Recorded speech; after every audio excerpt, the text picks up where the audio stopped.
JBNN keep you informed. I'm Michelle Jones. Before we get into the news, please remember to like, subscribe, leave a comment, and share the news with someone today. Now on to the news. 3 murders recorded on Tuesday after Murder-Free Monday. According to information received, the police recorded 3 murders on Tuesday. The reporting period is from 5:45 a.m. on Tuesday to 5:45 Wednesday morning. The incidents come on the heels of a Murder-Free Monday, with no homicides reported for that 24-hour period. Reports are that the latest incidents occurred in the parishes of St. Anne, Kingston, and Hanover. We'll provide you with more information in subsequent newscasts. Cops ordered to end the practice of demanding cell phone passwords in random stops. It is unlawful for cops to demand a citizen's cell phone password during a random stop, Jamaican authorities have admitted. The declaration by Minister of National Security Dr. Horace Chang and Commissioner of Police Dr. Kevin Blake comes amid reports of cops confiscating mobile phones during operations and demanding that citizens provide their passwords. It is wrong, Chang said on Wednesday during a post-cabinet press briefing at Jamaica House, citing the deadly lottery scam as the reason for the practice by the police. The police commissioner was more forceful. There's been a lot of incidents that we've seen playing out on social media where citizens are complain, let me use the word complain, of police officers compelling them to give up the password for their cell phones. We've also seen instances where citizens are ticketed for the daylight running lights on the cars as well as the fog lamps. Can you indicate, sir, the legality of, well, I may not say the legality, but the basis on which a police officer would, for example, demand a citizen's passport to their phone, the legal basis and the basis on which a citizen is ticketed for a daylight running light on their vehicle? Commissioner, don't come forward, but I want the question of ask for the password. That's wrong. It's wrong, but something that policemen have an influence to do, because scamming is what is causing our problem. Yes. Right. Good question. Thank you for those questions, because they give me the opportunity to speak on them. Let me first say there's a process. There's a process, and the process certainly is not coercing someone on that scene to give up their password. There's a process, and it is a court order has to be made, and so it is not right. It's not legal. Let me just say that clear. And we have since communicated to our members when that came to our attention that has been a practice. We've also communicated regarding the ticketing of running lights. Okay, if you look at the strict literature of the law itself, it allows certain things to happen, except the fact that these are lights that came with the vehicle and not necessarily placed on the vehicle. And so there's a little gray area there. And so what we have done, we have sent out communication to our members to desist from doing that. Desist from doing that is something that we need to look at in the legislation itself. But for the time being, we have instructed our members not to continue that practice. It's unfair to the motorists.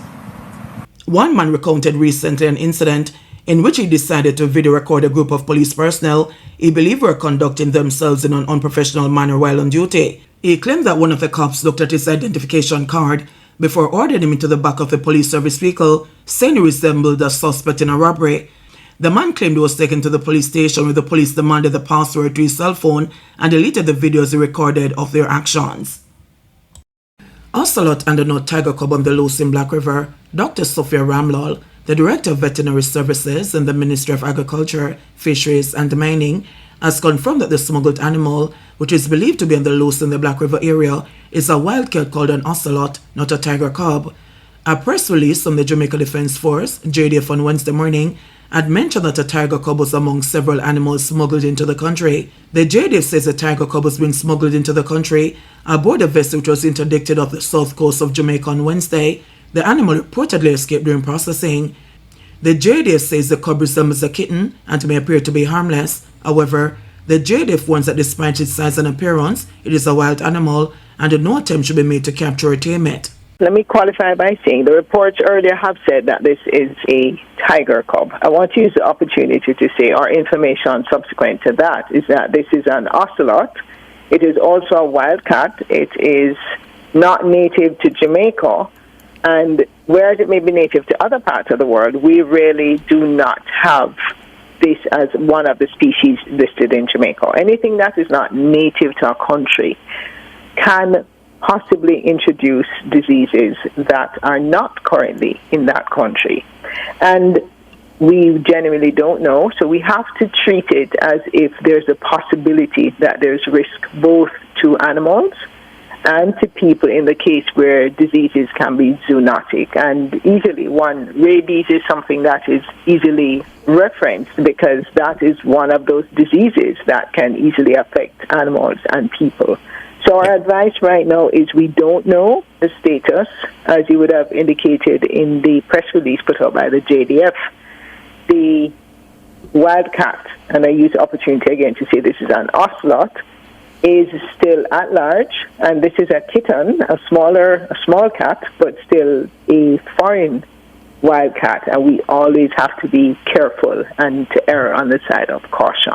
The JDF is appealing to the public to be on the lookout for this animal, and if it is seen, call the JDF at 876-926-8121, the National Environment and Planning Agency NEPA at 876-754-7540, or the JCF at 119. The JDF is reminding the public that accepting and keeping animals brought into the country without the proper permits is illegal. In addition to the physical dangers posed by these animals, they may also carry diseases that pose a threat to humans and the local animal life, it states. Meanwhile, the JDF says the vessel was also carrying 4 monkeys, 12 parrots, and a quantity of marijuana. It says it is collaborating with NEPA, the Jamaica Constabulary Force, the Veterinary Services Department, and other relevant state agencies to locate the animal that was brought into the island illegally. Investigations into the smuggling incident is also ongoing. Man remanded and co-accused granted bail following brawl outside Kingston Court. One man was remanded in custody, while another was granted bail in the sum of $150,000 for disorderly conduct, following an alleged brawl outside the Kingston and the St. Andrew Parish Court on Tuesday. Although the circumstances surrounding the incident remain unclear, several police officers were forced to intervene in what seemed to be a brawl between several people at the courthouse entrance. The accused, Abanti Zulu and Davian Mendez, were subsequently arrested and charged with disorderly conduct. A third person, a woman, was reportedly involved but fled the scene and evaded arrest. Zulu, who identified himself as a member of the Rastafari community, challenged courtroom protocol, objecting to be addressed as Mr., which he described as a British title. "Not Mr, Your Honor. Abanti Zulu," he insisted. "My Honor, I request you to refer to some documents placed on public record prior to this appearance. Clarify my status as not being a Mr. or subject to any British prefix or anything of the sort." Senior Parish Judge Sanchia Burr declined the request, stating that the court operates within the Commonwealth legal system. "You're in a court that is part of the Commonwealth legal system, and those are the rules that apply here," she said. "Please forgive me if I'm following those rules, and please forgive me if I think and insist that dignity and respect for the people who come here is important and must be demonstrated." When asked to enter a plea, Zulu refused to say guilty or not guilty, instead asserting his innocence. "I am innocent until proven guilty," he stated. "There's no proof that I committed a crime." Despite repeated efforts by the judge to enter a plea, Zulu argued that doing so would amount to entering a contract. "Consent makes the law, Your Honor. I'm being forced into a contract right now. Do I have a right?" he asked. Zulu was subsequently remanded in custody until June 5, 2025 by Burrell, who noted that he was acting in a disorderly manner. His case management hearing is set for the same date. His co-accused, Davian Mendez, entered a not guilty plea and was granted bail in the sum of $150,000. "I actually have video evidence," Mendez told the court. "The officers accusing me of something that happened while we're asking to represent one of our friends. He said we couldn't represent him, and a woman started to record the interaction between Abanti Zulu and the officer. He told her she couldn't record, and then he assaulted her. That's when I started recording. That's what happened." Judge Boyle advised Mendez to bring his evidence to trial. As part of his bail conditions, Mendez is required to report to the Port Royal Police Station every Saturday between 6 a.m. and 6 p.m. He is also scheduled to return to court on June 5, 2025. Chang touts gains in crime fighting as murders dropped to 25-year low. National Security Minister Dr. Horace Chang has revealed historic gains by the police as the country records a continued decline in the number of murders documented monthly, quarterly, and annually in the last 25 years. The Security Minister revealed that for the period January 1 to May 5, 2025, the country recorded 237 murders, representing 148 fewer lives lost compared to the similar period last year. This also represented a 38.4% reduction. Dr. Chang said as at Wednesday morning, there has been a 39% reduction in murders. The minister, who gave a breakdown of the figures, said the inroads made by law enforcement remain promising and consistent.